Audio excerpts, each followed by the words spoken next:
ಬೆಂಗಳೂರು ನಗರ ಜಿಲ್ಲಾ ವ್ಯಾಪ್ತಿಗೆ ಬರುವ ಬ್ಯಾಟರಾಯನಪುರ ವಿಧಾನಸಭಾ ಕ್ಷೇತ್ರ ಹಾಗೂ ಬೆಂಗಳೂರು ನಗರ ಜಿಲ್ಲಾ ವ್ಯಾಪ್ತಿಯಲ್ಲಿ ದಲಿತರಿಗೆ ಆಗುತ್ತಿರುವ ಅನ್ಯಾಯಗಳ ಇಲಾಖೆಗಳಾದ ಕಂದಾಯ ಇಲಾಖೆ, ಗೃಹ ಇಲಾಖೆ ಮತ್ತು ಲೋಕೋಪಯೋಗಿ ಇಲಾಖೆ, ಗ್ರಾಮೀಣಾಭಿವೃದ್ಧಿ ಮತ್ತು ಪಂಚಾಯತ್ ರಾಜ್ ಹಾಗೂ ಸಾರಿಗೆ ಮತ್ತು ಶಿಕ್ಷಣ ಇಲಾಖೆಗಳಿಂದ ಆಗುತ್ತಿರುವ ಅನ್ಯಾಯಗಳ ವಿರುದ್ಧ ಮತ್ತು ದಲಿತ ವಿರೋಧಿ ಕಂದಾಯ ಇಲಾಖೆಯ ಭೂ ದಾಖಲೆಗಳ ಉಪನಿರ್ದೇಶಕರಾದ ಸುಜಯ್ ಕುಮಾರ್ ಶ್ರೀನಿವಾಸ್ ಭಾನುಪ್ರಕಾಶ್ ರವರನ್ನು ಸೇವೆಯಿಂದ ಅಮಾನತುಗೊಳಿಸಿ ಅವರ ಅಕ್ರಮ ಆಸ್ತಿಪಾಸ್ತಿಗಳ ಬಗ್ಗೆ ಸಿಬಿಐ, ಸಿಒಡಿ, ಲೋಕಾಯುಕ್ತ, ತೆರಿಗೆ ಇಲಾಖೆ ಮತ್ತು ಇನ್ನಿತರ ಇಲಾಖೆಗಳಿಂದ ತನಿಖೆಗೆ ಒತ್ತಾಯಿಸಿ ದಿನಾಂಕ 9 ಜನವರಿ 2026 ರಂದು ಹಾಗೂ ಶಿಕ್ಷಣ ಇಲಾಖೆ ವ್ಯಾಪ್ತಿಯಲ್ಲಿ ಕೆ. ಮಂಜುಳಾರವರಿಗೆ ಆಗಿರುವ ಅನ್ವಯವನ್ನು ಖಂಡಿಸಿ ದಿನಾಂಕ 9 ಜೂನ್ 2026 ರಂದು ಹೋರಾಟ ಮಾಡಿ ಮನವಿ ಸಲ್ಲಿಸಿದರೂ ನ್ಯಾಯ ಸಿಗದ ಕಾರಣದಿಂದ ಮತ್ತೊಂದು ಹೋರಾಟದ ಮೂಲಕ ಸಲ್ಲಿಸುತ್ತಿರುವ ಮನವಿ ಪತ್ರ. ಮಾಧ್ಯಮ ಮಿತ್ರರೇ, ಇವತ್ತು ನಾವು ಹಿಂದೆ ಇರ್ತಕ್ಕಂಥ ಬ್ಯಾನರ್ಗಳು ಏನಿದೆಯೋ ಅದು ಬಂದ್ಬಿಟ್ಟು ಕಿಶೋರ್ ಕುಮಾರ್ ಅಂತ ಒಬ್ಬ ಕ್ರಿಶ್ಚಿಯನ್ ಸ್ಕೂಲ್ನ ಒಬ್ಬ ವ್ಯವಸ್ಥಾಪಕರಾಗಿರ್ತಾರೆ. ಅವ್ರ ಜೊತೆಯಲ್ಲಿ ಇನ್ನೊಬ್ರು ರಾಯಪ್ಪನವರು ಸುಮಾರು ಒಂದು 20-30 ಶಾಲೆಗಳಿಗೆ ಅವರು ಪ್ರಧಾನ ಕಾರ್ಯದರ್ಶಿಗೆ ರಾಜ್ಯ ಮಟ್ಟದಲ್ಲಿ ಶಾಲೆಗಳನ್ನು ಮುನ್ನಡೆಸ್ಕೊಂಡು ಹೋಗ್ತಾ ಇರ್ತಾರೆ.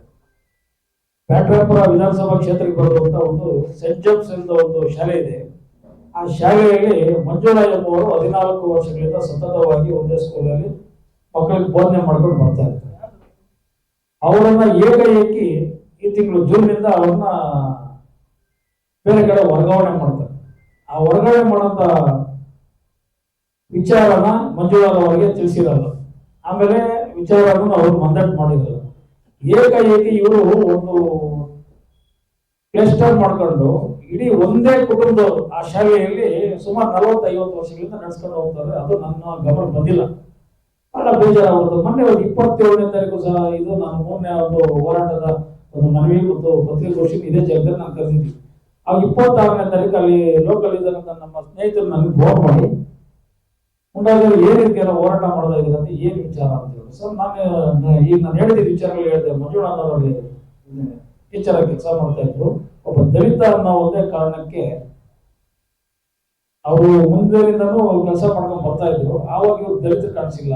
ಆ ಒಂದು ವಿಚಾರಕ್ಕೆ ಅವ್ರಿಗೆ ಏಕಾಏಕಿ ವರ್ಗಾವಣೆ ಮಾಡಿದ್ದಾರೆ. ಆಮೇಲೆ ಅಲ್ಲಿ ನಡೆಸ್ತಾ ಇದ್ದ ಸೆಂಟ್ ಜೇಮ್ಸ್ ಶಾಲೆಯ ಮುಖ್ಯಸ್ಥರು ಮತ್ತೆ ಅಲ್ಲಿ ಆಡಳಿತ ವರ್ಗ ಏನಿದೆ ಅಂದ್ರೆ ಎಲ್ಲ ರೆಡ್ಡಿ ಸಮುದಾಯಕ್ಕೆ ಸೇರಿದೆ. ಆವತ್ತು ನನಗೆ 26ನೇ ತಾರೀಕು ನನಗೆ ಗೊತ್ತಾಯ್ತು. 26 ತಿಂಗಳು 7ನೇ ತಾರೀಕು 7ನೇ ತಿಂಗಳು 26ನೇ ಇಸ್ವಿಯಲ್ಲಿ ನನ್ಗೆ ಗೊತ್ತಾಯ್ತು. ಇವರೆಲ್ಲ ಹಿಂಗ್ ಮಾಡ್ತಾರೆ ಅಂದ್ರೆ ನಮ್ಗೆ ಬಹಳ ಬೇಸರ ಆಯ್ತು. ಈ ವಿಚಾರದಲ್ಲಿ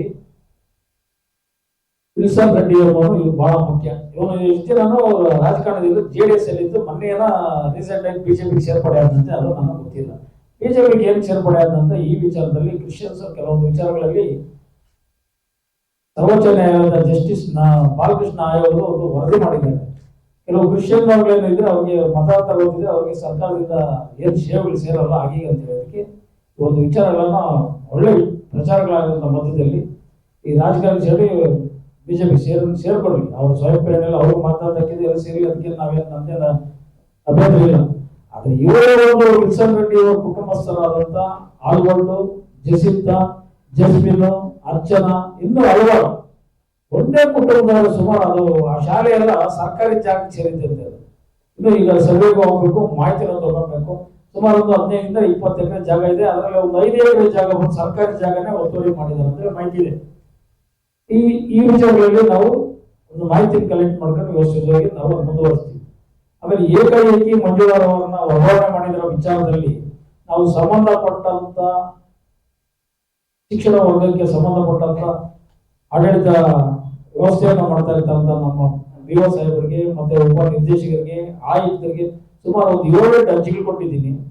ಸರ್ ಇವ್ರು ಕಾನೂನು ಬಾಹಿರವಾಗಿ ಇದು ಮಾಡಿದ್ದಾರೆ. ಆಮೇಲೆ ಅವ್ರಿಗೆಲ್ಲ ನೀವು ಹೇಗೆ ಲೈಸೆನ್ಸ್ ಕೊಟ್ಟು ಸ್ಕೂಲ್ ನಡೆಸಕ್ಕೆ ಇದು ಮಾಡ್ತೀರಿ, ಅಲ್ಲಿ ಕರ್ನಾಟಕದಲ್ಲಿ ನಾವು ಕನ್ನಡಕ್ಕೆ ಅಧ್ಯಯ ಇಲ್ಲ ಅಂದ್ರೆ ನೀವು ಬೇರೆ ಬೇರೆಲ್ಲ ಯಾವ ರೀತಿ ನೀವು ನಡೆಸ್ತೀರಿ, ಇದನ್ನ ಇಮಿಡಿಯೇಟ್ಲಿ ನೀವು ಮಾಡೋ ರದ್ದು ಮಾಡಿ ಅಂತ ಹೇಳಿ 100 ಸರಿ ನಾನು ಹೇಳ್ಕೊಂಡು ಬೋರ್ಗಳು ಮಾಡಿದ್ರು ಈ ನೀತಿಗೆಟ್ಟಂತ ಭ್ರಷ್ಟ ಶಿಕ್ಷಣ ಕ್ಷೇತ್ರ ಅಧಿಕಾರಿಗಳು, ಆಮೇಲೆ ಉಪ ನಿರ್ದೇಶಕರು, ಈ ಆಯುಕ್ತರು ಅವ್ರು ಕೊಡಂತ ಎಂಜಲ್ ಕಾಸು ಕಿಸ್ಕೊಂಡು ಅವ್ರನ್ನೇ ನೀವು ಮುಂದುವರ್ಸ್ಕೊಂಡು ಹೋಗ್ತಾ ಇದ್ದೀರಂದ್ರೆ ಇದು ಯಾವ ರೀತಿಯಲ್ಲಿ ಶಿಕ್ಷಣ ಇಲಾಖೆ ನೀವು ಮುಂದುವರ್ಸ್ಕೊಂಡು ಹೋಗ್ತಾ ಇದ್ದೀವಿ. ಇವತ್ತು ನಾವು ಹೋರಾಟ ಮಾಡಬೇಕಾಗಿತ್ತು, ಮನವಿ ಕೊಡಬೇಕಾಗಿತ್ತು. ಇವತ್ತು ಹೋರಾಟ ಮಾಡೋದ ವಿಚಾರದಲ್ಲಿ ನಾನು ಪೊಲೀಸ್ ಅಧಿಕಾರಿಗಳು ನಾವು ಕೇಳ್ಕೊಂಡಾಗ ಇವತ್ತು ಸುಮಾರು ಹೋರಾಟಗಳಿದೆ. ಮುಂದಿನ ದಿನಗಳಲ್ಲಿ ಮಾಡಿದ ಅವಕಾಶಗಳನ್ನು ಮಾಡಿಕೊಡ್ರು. ಬರೋ ತಿಂಗಳು 27ನೇ ತಾರೀಕು, ಬರೋ ತಿಂಗಳಲ್ಲ ಇದೇ ತಿಂಗಳು 27ನೇ ತಾರೀಕು ಒಳ್ಳೆ ಹೋರಾಟನ ಅಮರಾವತಿ ಫ್ರೀಡಂ ಪಾರ್ಕ್ನಲ್ಲಿ. ಆವಾಗ ಈ ಅಧಿಕಾರಿಗಳನ್ನ ಇಮಿಡಿಯೇಟ್ಲಿ ಅಮಾನತುಗೊಳಿಸಬೇಕು ಶಿಕ್ಷಣ ಇಲಾಖೆಯಲ್ಲಿ. ಒಂದು ಒಂದು ದಲಿತ ಮಹಿಳೆಗೆ ಈ ತರ ಅನ್ಯಾಯ ಮಾಡ್ತಾ ಇರೋದು ಬಹಳ ಖಂಡನೆಯಾಗಿರ್ತದೆ. ಆ ಒಂದು ವಿಚಾರದಲ್ಲಿ ಇಡೀ ರಾಜ್ಯದಂತ ಎಲ್ಲಾ ಶಿಕ್ಷಣ ಕ್ಷೇತ್ರಗಳಲ್ಲಿ ಸಹ ಈ ತರ ಮಾಡಬಾರ್ದು ಅಂತ ಹೋರಾಟ ನೀವು ಕಲಿಸ್ತೀವಿ. ಪಾಠ ನಾವು ಹೋರಾಟಗಾರ ಸುಮ್ಮನೆ ಇರಲ್ಲ, ಕಲಿಸ್ತೀವಿ. ಅಷ್ಟೊಳಗಡೆ ಏನದ ಅವ್ರಿಗೆ ಏನನ ಅದೇ ಜಾಗದಲ್ಲಿ ಕರೆದು ಓದಿಸಿದ ಮಾಡಲಿಲ್ಲ ಅಂದ್ರೆ ಬಹಳ ಇದಾಗುತ್ತೆ. ಆಮೇಲೆ ಮತ್ತೆ ವ್ಯವಸ್ಥಾಪಕರಿಂದ ಕಿರಣ್ ಕುಮಾರ್ ಅವರು ಮಂಜುನಾಥ್ ಅವರನ್ನ ಅವರ ಕಚೇರಿ ಕರೆಸಿ ಅವ್ರನ್ನ ಜಾತಿ ನಿಂದನೆ ಮಾಡಿ ಅವರ ಮೇಲೆ ದೌರ್ಜನ್ಯ ಎಸಗಿರುವ ವಿಚಾರದಲ್ಲಿ ಅಮೃತಹಳ್ಳಿ ಪೊಲೀಸ್ ಸ್ಟೇಷನ್ಗೆ 1/6/2026 ಕಂಪ್ಲೇಂಟ್ ಕೊಟ್ರೆ ಈ ಪೊಲೀಸ್ ಅಧಿಕಾರಿಗಳು ಸಹ ಅದರಲ್ಲಿ ಶಾಮೀಲ್ ಆಗ್ಬಿಟ್ಟು ಅದನ್ನ ಪೆಂಡಿಂಗ್ ಇಡ್ತಾರೆ. ಈಗ ಈ ವಿಚಾರದಲ್ಲಿ ಆಲ್ರೆಡಿ ನಾವು TCR ಕಂಪ್ಲೇಂಟ್ ಕೊಟ್ಟಿದ್ದೀವಿ. TCR FIR ಮಾಡಿಸ್ತಾ ಇದೀವಿ. ಇವತ್ತು 3 ಗಂಟೆಗೆ DCR ಬರಕ್ಕೆ ಹೇಳಿದ್ರೆ ಹೋಗ್ಬಿಟ್ಟು ಅಲ್ಲಿನೂ ಮಾಹಿತಿ ಕೊಟ್ಟು ಅಮೃತಹಳ್ಳಿ ಕೆಲವು ಪೊಲೀಸರ ಲೋಕೇಶ್ ಮತ್ತೆ ಬಾಲಾಜಿ ಇಬ್ಬರು ಸೇರ್ಕೊಂಡು ಅವ್ರ ಕಡೆ ಬ್ಯಾಟಿಂಗ್ ಬೀಸ್ತಾ ಇದ್ದಾರೆ. ಅದನ್ನ ಯಾವುದೇ ಕಾರಣಕ್ಕೂ ಮಾಡಬಾರ್ದು. ನಿಮ್ ಪೊಲೀಸ್ ಕೆಲಸ ಏನಿದ್ರೆ ಪೊಲೀಸ್ ಕೆಲಸ ನಿಷ್ಠೆಯಿಂದ ಮಾಡಿ. ನಾವು ಸ್ಟೇಷನ್ ಬಂದು ನಾವು ಇದ್ದಾರೋದನ್ನು ನಮ್ಮ ಮೇಲೆ ದೌರ್ಜನ್ಯ ಮಾಡಕ್ ಬರ್ತೀವಿ ಕೆಲವೊಂದು ಟೈಮ್ಗಳಲ್ಲಿ. ಅದನ್ನ ನಾವು ಖಂಡಿಸ್ತೀವಿ. ಅದು ಯಾವುದೇ ರೀತಿಯಲ್ಲಿ ಆಗಬಾರ್ದು. ಇದಕ್ಕೆಲ್ಲ ಮೂರನೇ ಶಿಕ್ಷಣ ಅಧಿಕಾರಿಗಳು ಇದಕ್ಕೆ ಏನ್ ನ್ಯಾಯ ಕೊಡ್ತೀರ ಮುಂದಿನ ದಿನಗಳಲ್ಲಿ ಮಾಡಬೇಕು. ಇದು ಒಂದು ಅಧ್ಯಾಯ, ಮೊದಲನೇ ಅಧ್ಯಾಯ.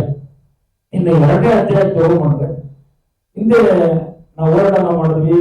ಆಮೇಲೆ ಭ್ರಷ್ಟ ಒಬ್ಬ ಭೂ ದಾಖಲೆಗಳ ಭೂ ನಿರ್ದೇಶಕರಾದಂತ ಸುಜಯ್ ಕುಮಾರ್ ಅನ್ನ ಇವರು ಭ್ರಷ್ಟ ಹೆಣ್ಣು ಮಕ್ಕಳಿಗೆ 11 ಗಂಟೆ 12 ಗಂಟೆಯಲ್ಲಿ ಫೋನ್ ಮಾಡಿ ದೌರ್ಜನ್ಯ ಮಾಡೋ ವಿಚಾರಗಳಲ್ಲಿ ನಾನು ಇದು 9ನೇ ಹೋರಾಟ ಮತ್ತು 10ನೇ ಪತ್ರಿಕೆಗೋಷ್ಠಿ ನಾನು ಮಾಡಿದ್ದು.